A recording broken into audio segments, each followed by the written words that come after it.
नमस्कार, जय Hind, Radhe Radhe, good morning. आप सभी को Sharma sir India YouTube channel पर स्वागत है। आज के इस रीजनिंग क्लास में आज का पहला सवाल क्या है, देखिए।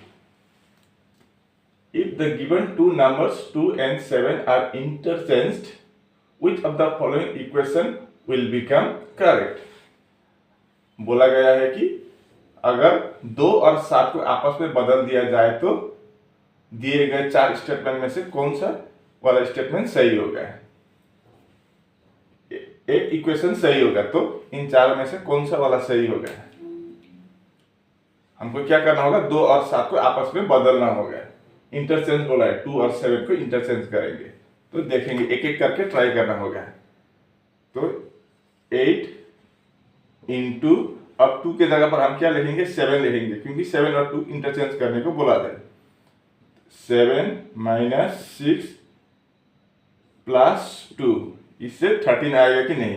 8 into 7 56 minus 6 plus 2, minus 6 plus 2 कितना होगा, डायरेक्ट लिख देते हैं हम, -4 होता है। तो 56 माइनस 4 कितना होगा, 52, 30 नहीं होगा। तो इसको हम साफ कर देते हैं, इससे नहीं, ये पहला वाला ऑप्शन गलत है, ये गलत है। अब दूसरा ट्राई करेंगे। 5 प्लस, यहाँ पर 7 के जगह पर 2 लिखेंगे, इंटू 14 डिवाइड बाई, अब 2 की जगह पर 7 लिखेंगे तो 9 आएगा कि नहीं, देखते हैं। 5 प्लस 2 इंटू, पहले हम डिवाइड करेंगे, बॉडमास रूल के अनुसार हमको पहले डिवाइड करना होता है। तो 14 को अगर हम 7 से डिवाइड करें तो कितना आएगा, 2 आएगा।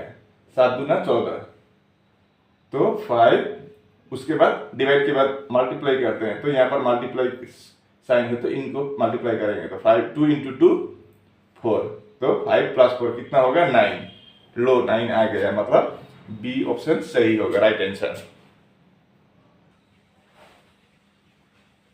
अगली सवाल में बोला है कि क्वेश्चन मार्क की जगह पर कौन सा वाला ऑप्शन आएगा या कौन सा नंबर यहाँ पर आएगा, यहाँ से।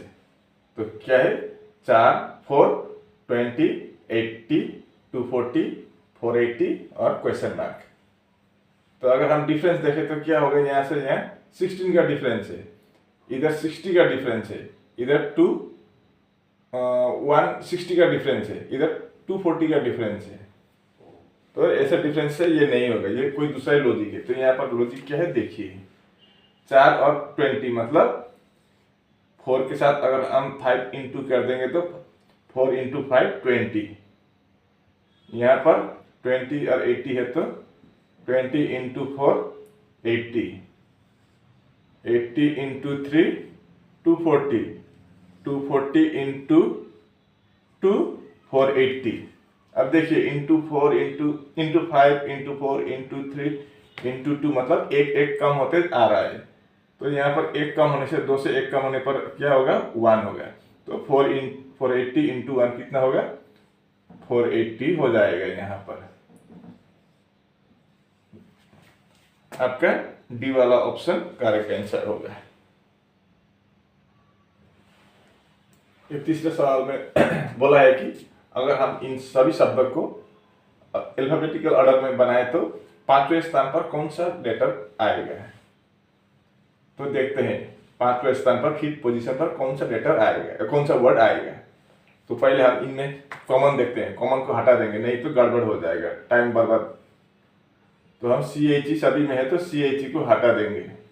उसके बाद क्या है, यहाँ पर E और R है, यहाँ पर A P है, यहाँ पर CK है, यहाँ पर ES है और यहाँ पर AT है।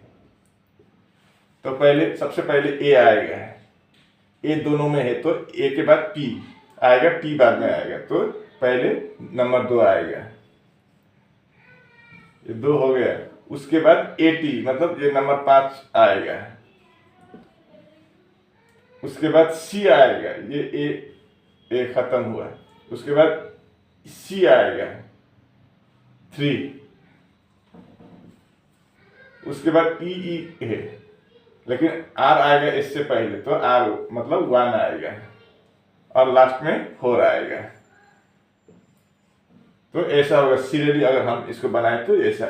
लेकिन सवाल में पूछा है कि 5वें स्थान पर कौन से शब्द आएगा, तो 5वें स्थान पर क्या है, 4 है।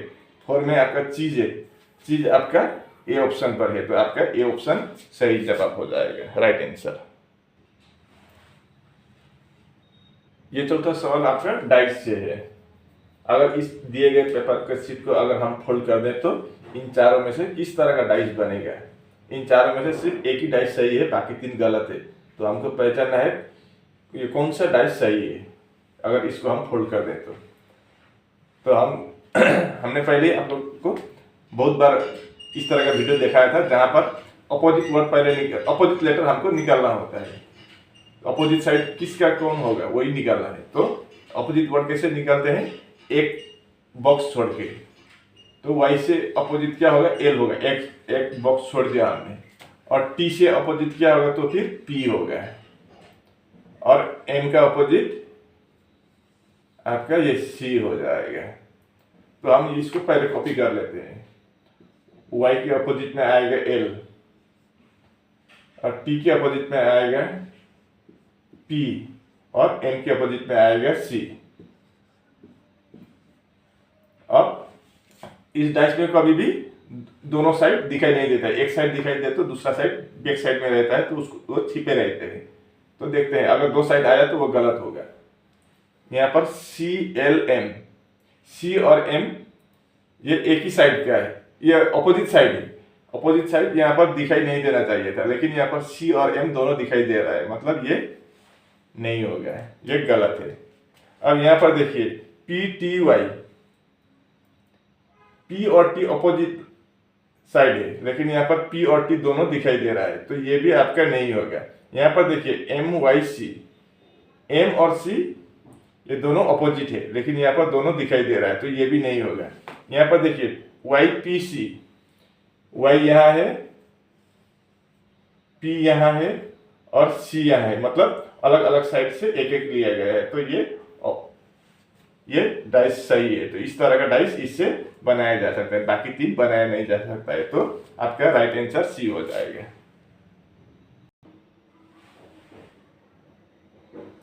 इस सवाल को देखिए, क्वेश्चन मार्क की जगह पर क्या होगा वही निकलना है।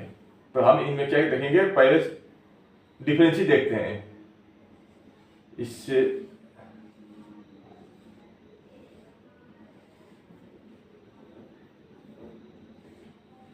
तो 13 plus 6 plus 3 16, 16 plus 6 22, 22 plus 12 34, 34 plus 21 55, 55 plus 33 88। तो यहाँ पर क्या होगा, अब इसे क्या पता चलेगा, 3 6 12 21 33, इससे तो कोई भी लॉजिक नहीं लगता है। तो हम एक काम करेंगे, इसका भी एक बार फिर डिफरेंस निकाल के देखते हैं क्या निकलता है इसके साथ इसका। तो 3 से 6 जाने के लिए प्लस 3 करेंगे और 6 से 12 मतलब प्लस 6, 12 से 21 प्लस 9, 21 से 33 प्लस 12, मतलब अब पता चल रहा है कि प्लस 3 ज्यादा हो रहा है, 3 6 9 12। तो अगले नंबर यहाँ पर क्या होगा, डिफरेंस 15 का होगा। तो 15 और 33 ऐड करने पर कितना निकलेगा, 48 का डिफरेंस होगा आप यहाँ पर। तो 48 और 88 प्लस करेंगे तो 8 plus 8 16 and number 1, 8 plus 4 12 plus 1 13, यानी कि यहाँ पर 136 हो जाएगा। ऑप्शन में है कहीं आपका बी वाला ऑप्शन में है, तो बी वाला ऑप्शन करेक्ट आंसर हो जाएगा यहाँ। इस सवाल को देखिए, ये आपका ब्लड रिलेशन से है। Pointing to a man in the photograph, एक फोटोग्राफ में एक आदमी को दिखाते हुए मनोज ने क्या कहा, he is the only son of my wife's mother's only daughter, how is the man in the photograph is related to Manoj. अब हम यहाँ से स्टार्ट करेंगे, कहाँ से देखिए, ये माई वाइफ, ठीक है। तो माई वाइफ किसको, माई वाइफ मतलब किसको समझा रहा है यहाँ पर, मनोज के वाइफ को, क्योंकि ये मनोज बोल रहा है तो मनोज से बोल रहा है तो माई वाइफ का मतलब मनोज का पत्नी हो गया। तो मनोज की वाइफ, यहाँ पर मनोज बोल रहा है उनके वाइफ के बारे में, ठीक है। माई वाइफ का मतलब मनोज के वाइफ है ये। अब देखिए क्या है, he is the only son of my wife's mother. ये लड़का जो फोटो में है उसको बारे में बोल रहा है कि वो लड़का क्या है, पुत्र है या बेटा है, किसका, मेरी बीवी की, मतलब मनोज की बीवी की मदर्स, अब इसकी माँ। अब उसकी बीवी की माँ है तो मनोज की क्या लगेगी, ये सास लगेगी, मदर इन लॉ। अब मदर्स ओनली डॉटर, अब ये सास की एकमात्र बेटी बोला है तो सास की एकमात्र बेटी होगा तो यही लड़की, यही औरत होगी जो मनोज की पत्नी है।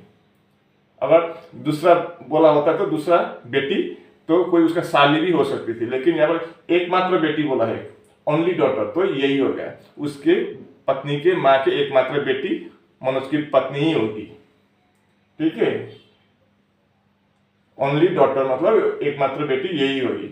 अब वो लड़की का क्या है, ये is the only son of माई, अब इसका ओनली सन है मतलब इस औरत का एकमात्र बेटा है वो, तो फिर जिस औरत का बेटा होगा तो ये मनोज का भी बेटा हो जाएगा, क्योंकि मनोज और ये आपस में पति पत्नी है। समझ गए ना। मनोज ने बोला है कि उसकी बीवी की एकमात्र माँ, मतलब सास की, उसकी बीवी की माँ की एकमात्र बेटी, मतलब उसकी पत्नी की एकमात्र बेटा है बोला है, तो ये मनोज का भी बेटा हो गया। तो सवाल में पूछा है how is the man in the photograph related to Manoj. ये फोटो में जो लड़का है वो मनोज के साथ क्या संबंध है, तो मनोज का क्या लगेगा, वो बेटा लगेगा।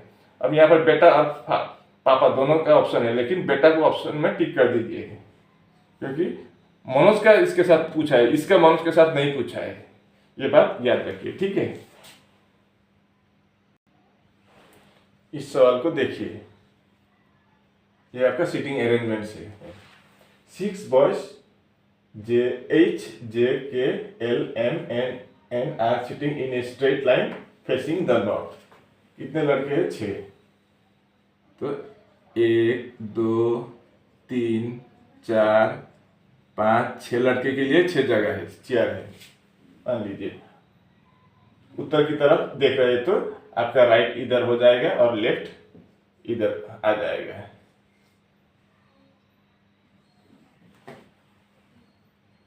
अब H is sitting to the right of K। अब K कहाँ है वही पता नहीं, तो कैसे बैठाएंगे H को, ये छोड़ देंगे थोड़ी देर के लिए। अब यहाँ पर देखिए J and H are sitting at the 2 ends। क्या है, J और H दो छोर पर दो बैठे हुए हैं। अगर इधर J है तो इधर H होगा, और अगर इधर H है तो इधर आपका J होगा। लेकिन अब प्लेस कंफर्म नहीं है, लेकिन दोनों J और H दो एंड पर बैठे हुए हैं। अब यहाँ पर M and N are sitting in the centre. अब सेंटर का मतलब बीच में बैठे हुए। अब बीच बोले तो यहाँ पर 6 आदमी है तो बीच का 2 ही सेंटर होगा, कोई एक सेंटर नहीं होगा, क्योंकि यहाँ पर 6 है। अगर 7 होता तो नंबर 4 का सेंटर होता था, लेकिन यहाँ पर 6 हो तो दो को हम सेंटर पकड़ लेंगे। तो M और N सेंटर में बैठे हुए हैं। तो अगर M यहाँ है तो N यहाँ हो सकता है, या N यहाँ हो तो M यहाँ हो सकेगा। अब कोई भी चांस है, यहाँ पर भी कंफ्यूज है, यहाँ पर भी कंफ्यूज, चारों तरफ कंफ्यूज ही कंफ्यूज है। अब यहाँ देखिए इस लाइन को आप निकल सकेंगे। H is sitting to the right of K। H कहाँ पर है, K के राइट साइड में है। अब K को इधर लिखे तो ये लेफ्ट साइड में आ जाएगा H, और इधर लिखने की जगह ही नहीं है, तो अगर हम यहाँ पर K लिख दें तो क्या होगा, H is sitting to the right of K। K के राइट साइड में H हो जाएगा। अब हो गया तो J यहाँ हो जाएगा। अब ये हमें जरूरत नहीं है, इसका पता चल गया। और M और N यहीं पर होगा, तो कौन बंदा छूटा है, एक बंदा छूटा है L। अब एम और एन का जगह फिक्स नहीं है, इन दोनों में कहीं भी ये आपस में बैठ सकते हैं। तो मान लीजिए हम एम को इधर रख देते हैं, एन को इधर, या एन को इधर भी ले सकते हैं, एम को इधर, या क्योंकि यहाँ पर फिक्स बताया नहीं गया है कि एम किधर और एन किधर होगा, लेफ्ट राइट इन दोनों के बीच में नहीं बताया गया है। अब सवाल में पूछा है who is sitting to the left of L, L के लेफ्ट साइड इधर है, कौन बैठा है, जे बैठा है। तो आपका A is the right answer.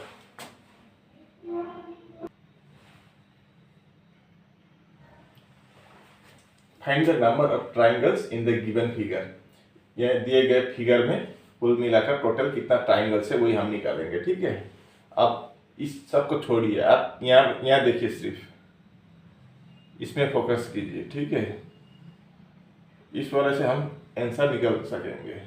अब इसमें भी ये बीच वाला देखेंगे हम, यहाँ पर छोटा जो बॉक्स है ना, ये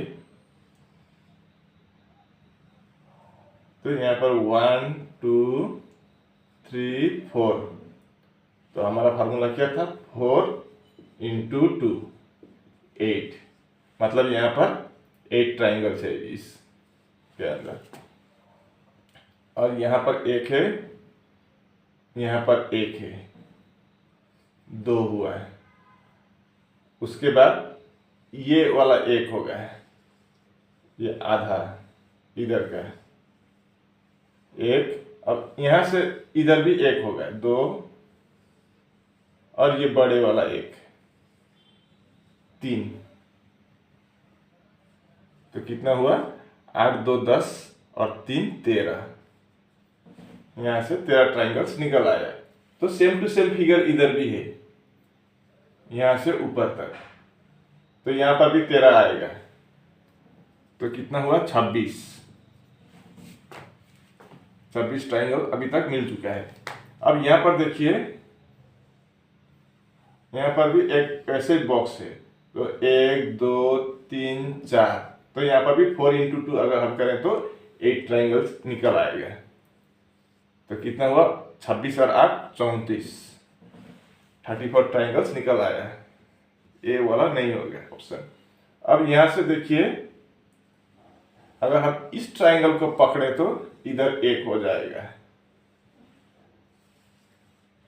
और यहां से देखें तो इधर भी एक है, ये वाला, और ये एक बड़ा वाला होगा, तो 3, तो कितना हुआ, 34 + 3 37 ट्राइंगल्स है यहाँ पर। सी वाला ऑप्शन राइट आंसर होगा यहाँ। इस सवाल को देखिए, यहाँ पर भी कितने ट्राइंगल्स है वही निकालने के लिए बोला है, लेकिन इस तरह का ट्राइंगल हम लोग क्या थोड़ा कंफ्यूज कर देता है। ठीक है, तो यहाँ पर 4 ऑप्शन है, 6 9 12 और 13। ये कौन कितना आएगा इसमें ट्राइंगल, कितना निकलेगा ट्राइंगल्स, आप गेस कर सकते हैं। तो हम पहले क्या करेंगे, जो बड़ा बड़ा दिखाई दे रहा है, 3 ट्राइंगल दिखाई दे रहा है, एक ये दूसरा वाला और ये तीसरा वाला है, 3 ऐसे ही बड़ा बड़ा दिख रहा है। उसके बाद ये वाला एक दिख रहा है, छोटा सा है अंदर, 4 हुआ है। ये एक दिख रहा है,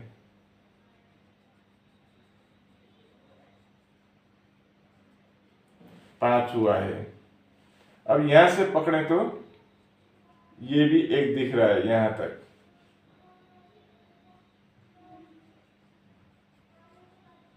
6 हुआ है। अब देखिए, अब कहीं भी देखने की जरूरत नहीं है, बस यहाँ पर 6 ही ट्राइंगल्स बनेगा, उससे ज्यादा एक भी नहीं बनेगा। देखने में थोड़ा कंफ्यूज कर देता है, लेकिन इसमें 6 से ज्यादा ट्राइंगल्स नहीं है, तो इसका सही आंसर ए ऑप्शन होगा। ये रहा आज का 10वें सवाल। इस letter of the word figure मैंने पहले ही लिख रखा है। इस अरेंज इन अल्फाबेटिकल ऑर्डर, इसको हमें क्या बनाना होगा, अल्फाबेटिकल ऑर्डर में लिखना होगा। तो ई पहले आएगा, उसके बाद एफ आएगा, उसके बाद जी आएगा, उसके बाद आई आएगा, उसके बाद आर आएगा, और लास्ट में यू आएगा। हमने अल्फाबेटिकल ऑर्डर में हमने लिख लिया है। अब यहाँ पर बोला है कि how many letters are there in the English alphabetical series between the second letter from the left. From the left मतलब लेफ्ट साइड से दूसरे लेटर कौन है, ये क्या है, एफ है। And second letter from the right, right side से भी सेकेंड लेटर आर है। अब कुछ बोला है कि एफ और आर के बीच में कितने अक्षर होते हैं, यहाँ पर नहीं, इंग्लिश अल्फाबेटिकल सीरीज में एबीसीडी में एफ और आर के बीच में कितने अक्षर होता है वही पूछा है। तो एफ का प्लेस वैल्यू कितना है, 6 है, आर का 18 है, तो कितना होगा यहाँ बीच में। अब ये मत कीजिए कि 18 माइनस 6 12, आंसर अगर आप लिखेंगे तो रॉन्ग हो जाएगा, क्योंकि हमने आर को भी पकड़कर 18 हुआ है। तो हम तो यहाँ पर एफ और आर के बीच में कितना है, अगर वो लिखना पड़े तो हम आर को नहीं लिखेंगे, क्योंकि तो आर तो ऑलरेडी है यहाँ पर और एफ भी है, तो इनके बीच का अगर हो तो एक माइनस हो गया, तो 18 माइनस 6 कितना होगा 12, तो 12 से भी 1 माइनस करने पर 11 होगा आंसर। देखिए कैसे हो गया, ई के बाद एफ है ना, और एफ के बाद और एफ और आर के बीच में बोला है, तो एफ के बाद जी आएगा, H I J K L M N O P Q, बस आर तो यहाँ पर है, एफ भी है, एफ भी नहीं लिखेंगे आर भी नहीं लिखेंगे, तो कितना गिनती करते हैं 1 2 3 4 5 6 7 8 9 10 11,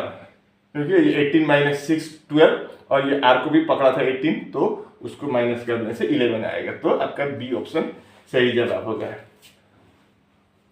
अगर वीडियो अच्छी लगी तो वीडियो को लाइक शेयर करना और कमेंट भी करना, और अगर आप चैनल पर नए हो तो चैनल को भी बिना झिझक के सब्सक्राइब कर देना, ठीक है।